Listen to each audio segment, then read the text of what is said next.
এর পরের গুলো ঠিক একই নিয়ম হবে, না বুঝলে আমাকে বলবা। এখন পরেরটা করো, হ্যাঁ? আসসালামু আলাইকুম আঙ্কেল। ওয়ালাইকুম আসসালাম। আপনার এই মাসের বেতনটা দিতে একটু দেরি হয়ে গেল, কিছু মনে করবেন না। 5,000ই আছে, ভালো করে গুনে দেখেন। 5,000 মানে আঙ্কেল?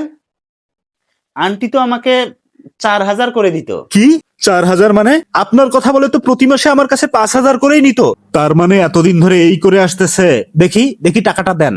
এত বড় দুর্নীতি আমার সাথে, ঘরের মধ্যে এত বড় দুর্নীতি। এই কোথায় তুমি? That's my not!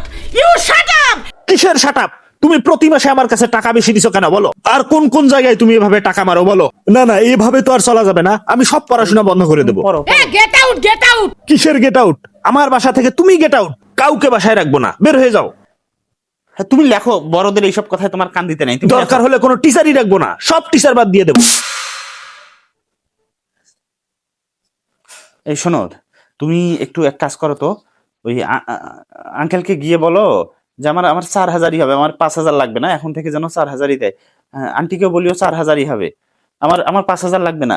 যাও না, গিয়ে বলো। স্যার আমি গেলে আরো সমস্যা হবে, আপনি গিয়ে বলেন।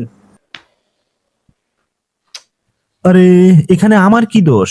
আমি তো আর বেশি টাকা নেই নাই, আমাকে যা দিছে আমি তো তাই নিছি। কেন যে এই গন্ডগোলটা লাগাইতে গেলাম? শালার 1,000 টাকা বেশি দিছিল, পকেটে চিপার মধ্যে লুকায় রাখতাম। এখন তো টিউশনটাই থাকে কিনা আল্লাহই জানে।